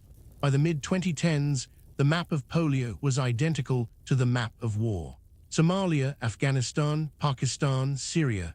The Health for Peace initiatives, which had once allowed vaccinators to cross lines of control, began to crumble. In Pakistan and Afghanistan, the Taliban and other militant groups came to view the polio worker not as a neutral agent, but as a spy. The shadow of the Abbottabad raid and the CIA's fake vaccination campaign loomed large. Vaccinators were targeted for assassination. Women were shot on their motorbikes. The polio program became a militarized operation, with health workers moving under the protection of armed police convoys.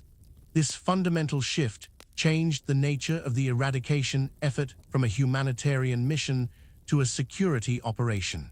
It raised a profound ethical question. Is it worth asking a volunteer to risk a bullet to deliver a drop?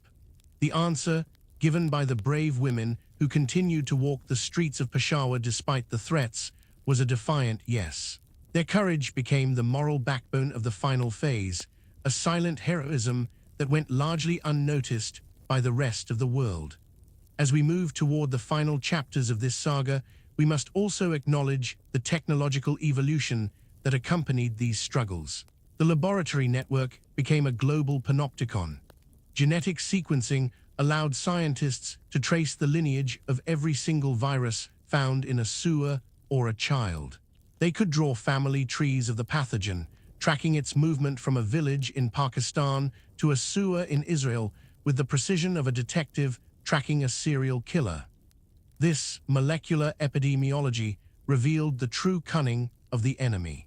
It showed how the virus could hide in a population for months without causing paralysis, moving silently until it found an unvaccinated pocket.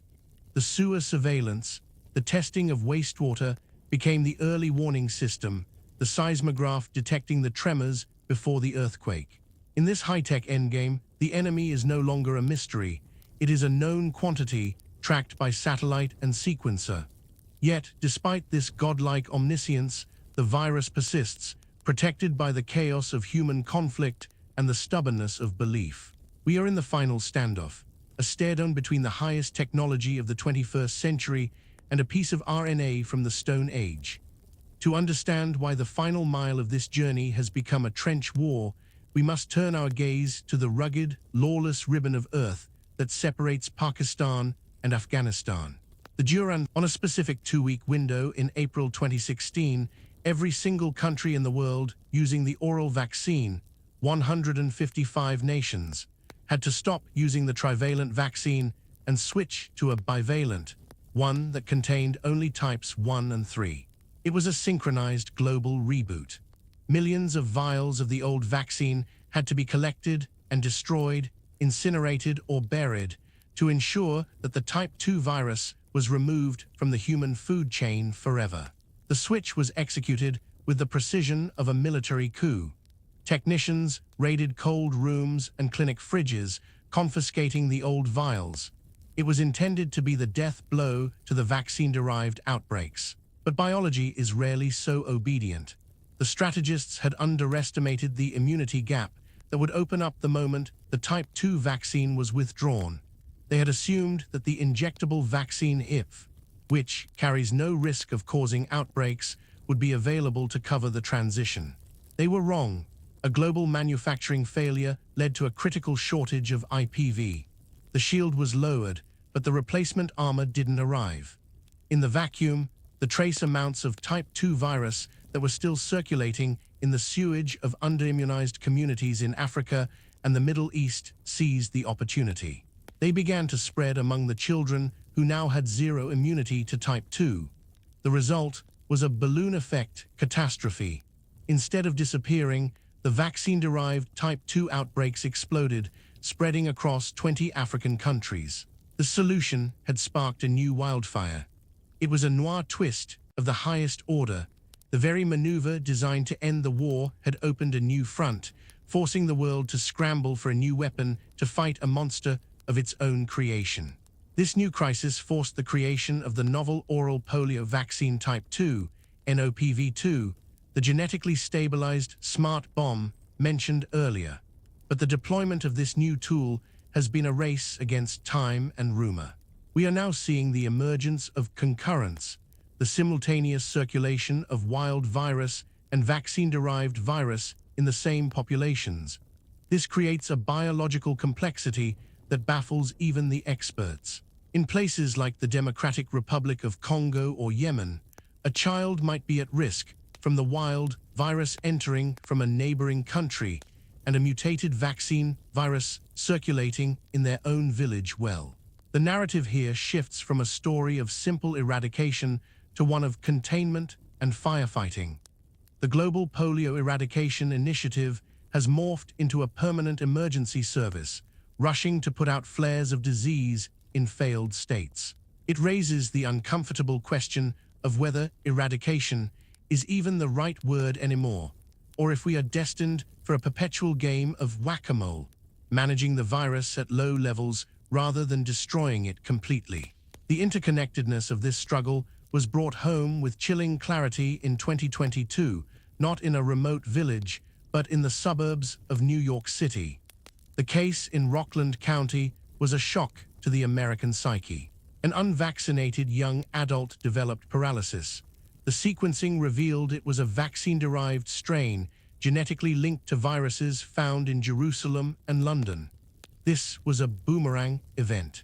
The virus had traveled from the developed world, mutated in the developing world, and returned to the developed world, exploiting the pockets of vaccine hesitancy that had grown in the West. It exposed the fragility of the herd immunity we take for granted.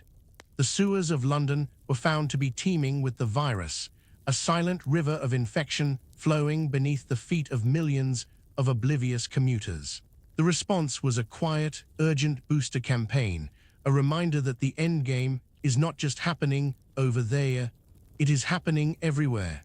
The walls we built in the 20th century are not high enough to keep out the biological consequences of the 21st.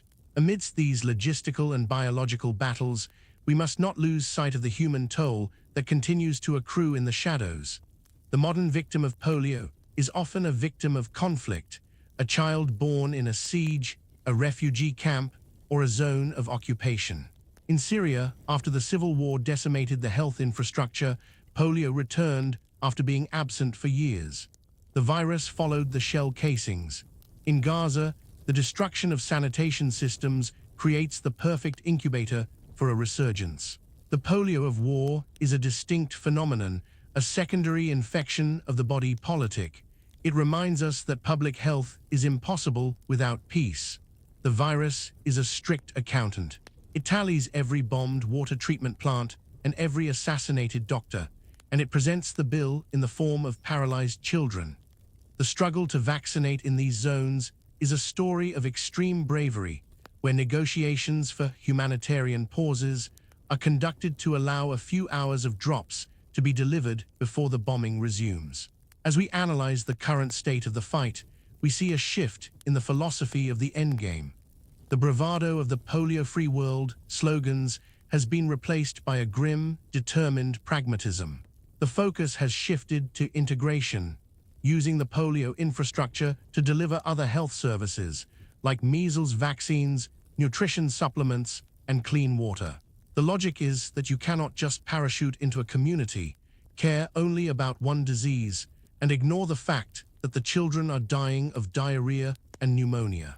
The vertical program of polio eradication is trying to become horizontal, embedding itself into the broader health systems of the poorest nations. This is the only way to build the trust necessary to reach the final refusals. It is an admission that the magic bullet approach has its limits, and that the final victory will require lifting the overall quality of life for the bottom billion. The story of the last decade is also a story of surveillance technology reaching a level of omniscience that borders on science fiction. The Global Polio Laboratory Network, GPLN, is the nervous system of the eradication effort. It consists of 146 accredited laboratories worldwide. They process hundreds of thousands of stool samples and sewage liters every year.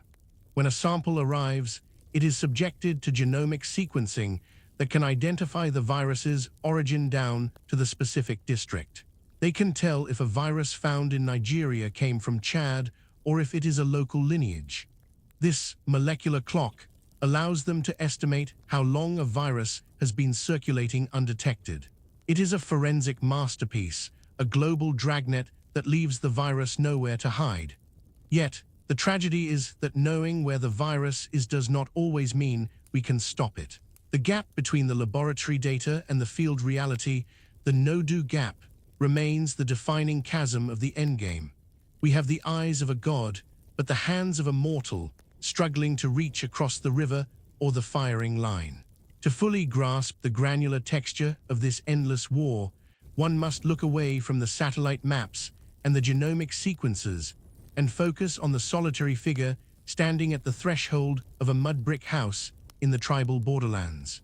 She is the lady health worker, the foot soldier upon whom the entire billion-dollar edifice of global eradication rests. Clad in a blue burqa that renders her anonymous, she carries a styrofoam box slung over her shoulder, a vessel containing the coldest thing for hundreds of miles. Her job is Sisyphean. She walks the same dusty alleys month after month, marking the same doors, pleading with the same fathers. She is the intersection of modern science and ancient tradition, a woman who must use the soft power of community ties to overcome the hard resistance of ideology. The sensory reality of her world is one of heat, dust, and the smell of open drains, punctuated by the sharp anxiety of being a target. Every knock on a door is a gamble. Will she be welcomed as a sister bringing health, or driven away as an agent of the West? In the remote valleys of Khyber Pakhtunkhwa, these women are the only functioning arm of the state, the only evidence that the outside world cares whether a child lives or dies. They are paid a pittance, yet they return, campaign after campaign, driven by a quiet, stubborn maternalism that defies the violence surrounding them. This last mile of the logistics chain is where the grand narrative of technology dissolves into the messiness of human geography. We must visualize the sheer physical absurdity of getting a vaccine to the most isolated children on Earth. In the floating villages of Lake Chad, vaccinators travel by dugout canoe, poling through reeds and water hyacinths for days to reach nomadic fishing camps that appear on no government census. In the high Himalayas, they trek on foot across glaciers, carrying the vaccine in backpacks lined with ice packs that must be replenished at predetermined relay points. In the conflict-ridden distinctive Borno in Nigeria, they have used hit-and-run tactics, dropping into a village by helicopter, vaccinating every child in sight within 30 minutes, and lifting off before the insurgents can mobilize. This is extreme delivery. It is a testament to the fact that the virus survives only in the places where civilization's infrastructure has failed. The vaccine has to cross the physical gaps left by poverty and the political gaps left by war. The cold chain here is not just a temperature requirement, it is a lifeline thrown across an abyss. While the frontline battle rages in the global south, a different, quieter struggle continues in the bedrooms and living rooms of the developed world. This is the silent epidemic of the survivors, the long haulers of the mid-century outbreaks who are now entering their twilight years. For decades, these individuals lived as symbols of triumph, the overcomers who threw away their crutches and integrated into society through sheer force of will. They built careers, raised families, and buried the memory of the isolation wards. But the virus left a dormant bill of sale in their spinal cords. We are now witnessing the mass phenomenon of post-polio syndrome, a cruel biological coda that strikes 30 or 40 years after the initial infection. The motor neurons that survived the original attack sprouted new branches to reconnect to the muscles, doing the work of the dead neurons. For half a century, these superneurons have been running a marathon at a sprinter's pace. Now they are burning out. The metabolic cost of that compensation has come due. The experience of post-polio syndrome is a noir horror of regression. The survivor, now in their 60s or 70s, wakes up to find that the strength they fought so hard to regain is draining away. The heavy brace, discarded in 1955, must be retrieved from the attic. The wheelchair, once a symbol of defeat, becomes a necessity again. It is a psychological battering, a forced return to the vulnerability of childhood. The fatigue is not normal tiredness. It is a wall, a total system shutdown that hits in the middle of the day. This second decline is often met with disbelief by the medical community, which has largely forgotten the disease. Survivors find themselves having to educate their own doctors, explaining the pathology of a virus that most young physicians have only seen in textbooks. They are the living ghosts of a conquered plague, walking reminders that the damage done to the nervous system is permanent, a structural flaw in the building that eventually causes the foundation to crack. Their stories add a layer of melancholy to the eradication narrative, reminding us that survival is not a singular event, but a lifelong negotiation with a damaged body. Among these survivors, there existed until very recently a tiny, exclusive fraternity of the iron lung dwellers. These were the individuals who were so severely paralyzed that they could never leave the machine. They lived their entire lives, 70 years or more, encased in the yellow metal cylinders, their heads protruding from a rubber collar, viewing the world through a mirror suspended above their faces. The most famous, Paul Alexander, the man in the iron lung, lived in his canister from 1952 until 2024. His life was a study in extreme adaptation. He learned to frog breathe, gulping air into his lungs using his throat muscles to survive brief periods outside the tank. He became a lawyer, writing briefs with a pen attached to a mouth stick. The sound of his life was the rhythmic whoosh sigh of the bellows, a mechanical heartbeat that never stopped. These machines, built in the 1940s, were marvels of engineering durability, but as the decades passed, parts became impossible to find.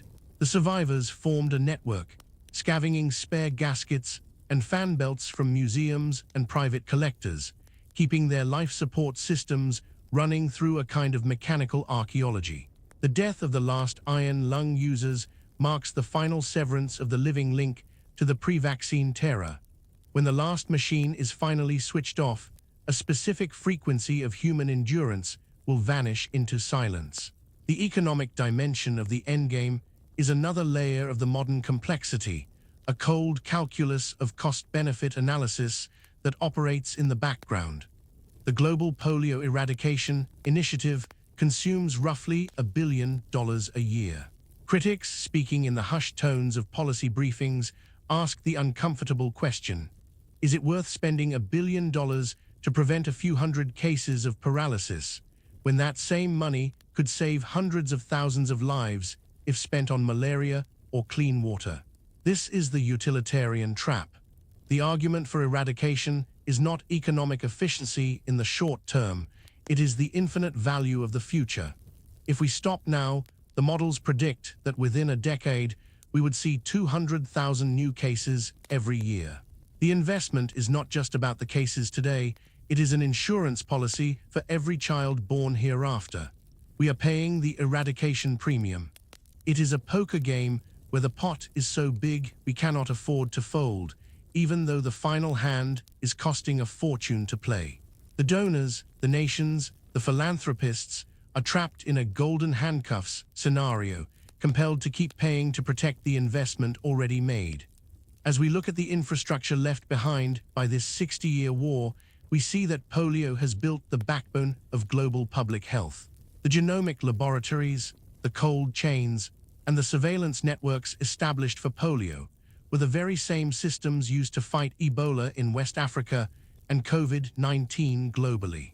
The polio EOCs, Emergency Operations Centers in Nigeria and Pakistan, became the command bunkers for pandemic response. The legacy of the virus is, ironically, a stronger immune system for the planet. The armies of vaccinators trained to mark fingers and track refusals were seamlessly pivoted to track other outbreaks. The virus, in its attempt to destroy us, forced us to build a defense system that protects us from its cousins. This is the peace dividend of the war on polio, a global network of sentinels watching the sewers and the bloodstreams of the world, ready to raise the alarm for the next threat. There is also a profound philosophical lesson in the containment facilities that will exist after eradication. Once the wild virus is gone from nature, the only place it will exist is in the freezers of laboratories and vaccine manufacturing plants. These facilities will become polio-essential facilities, high-security fortresses guarding the last vials of the entity. The virus will transition from a natural predator to a captive specimen, a prisoner of war kept on ice. This creates a permanent risk, the lab leak. The world will have to maintain a perpetual vigil over these freezers, ensuring that a natural disaster, a terrorist act, or a disgruntled employee does not release the demon back into a world that has ceased to vaccinate against it. We can never truly wash our hands of polio. We will have to stand guard over its grave forever. It is a Promethean burden, the responsibility of the keeper who must ensure the cage never opens. The modern narrative also forces us to confront the auditory pareidolia of the epidemic, the phantom sounds that linger in the cultural memory. For the generation that lived through it, the summer silence was heavy with meaning. But for the modern generation, the silence is empty. We have lost the vocabulary of the plague. We do not know what it means to see a school closed by a virus, or we did not until 2020. The eradication of polio is also an eradication of a specific type of communal empathy that arises from shared vulnerability. When everyone was at risk, everyone cared.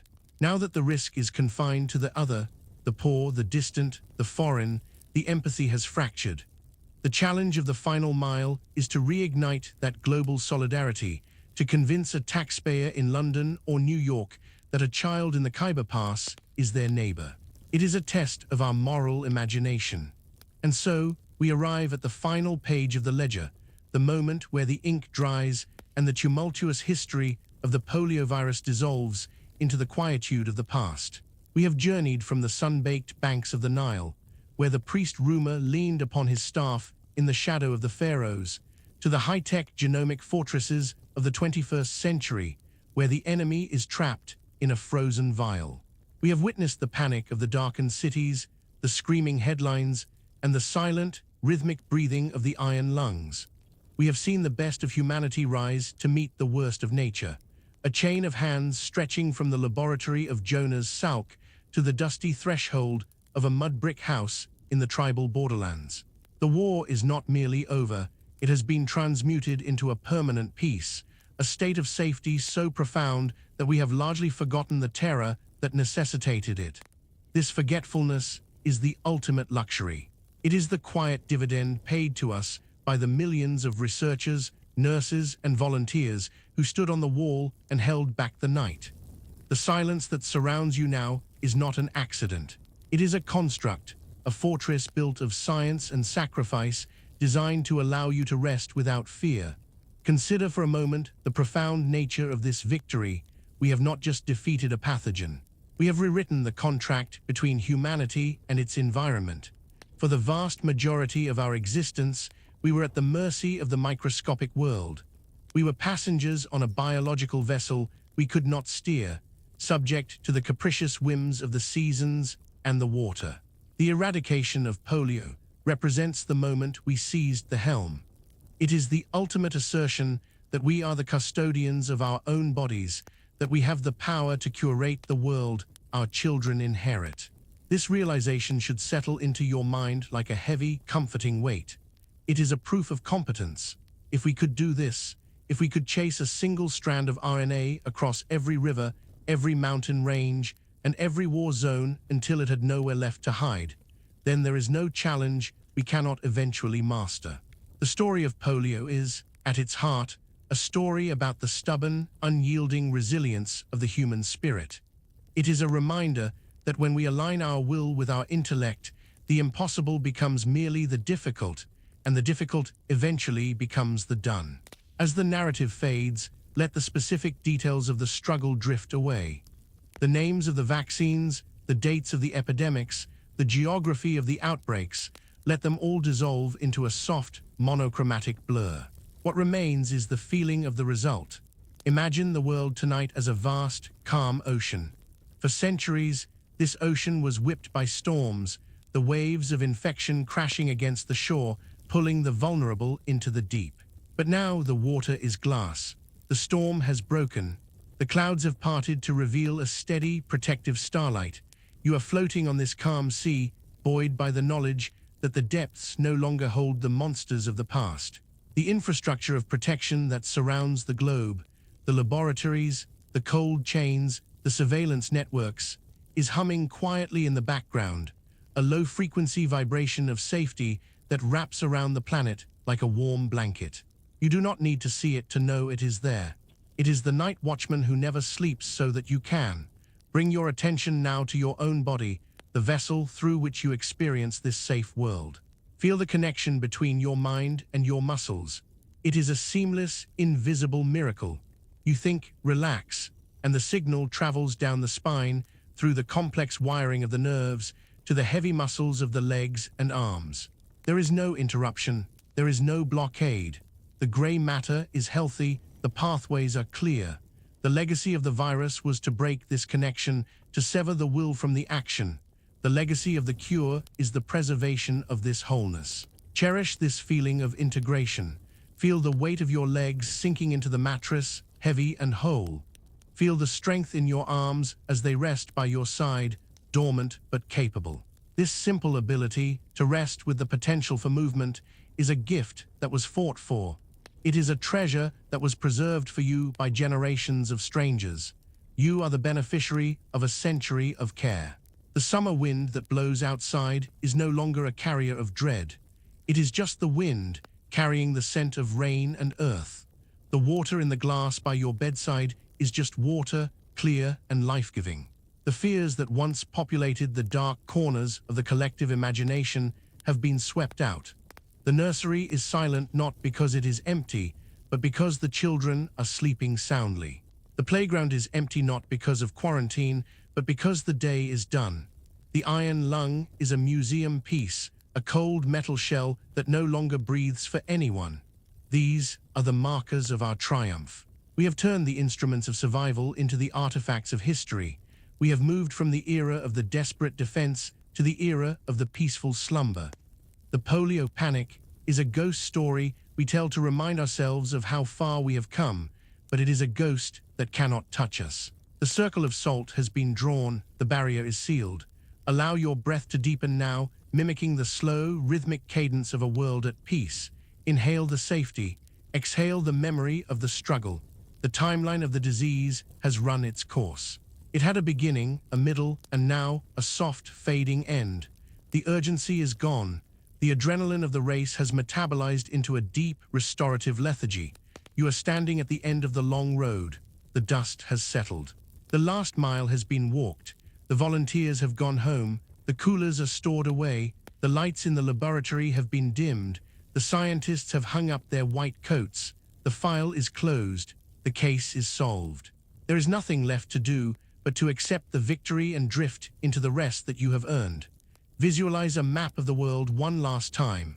In your mind's eye, see the red zones turning to green, then to a soft, tranquil blue. The heat map of the virus is cooling down, fading, disappearing. The world is turning cool and quiet. From the crowded streets of Mumbai to the quiet suburbs of New York, from the valleys of Afghanistan to the rainforests of the Congo, a great stillness has descended. It is the stillness of health. It is the silence of a threat that has been neutralized. You are part of this global body, a single cell in a massive, healthy organism that has healed itself. You are safe in the vastness of this healed world. The protective grid is active. The shield is up.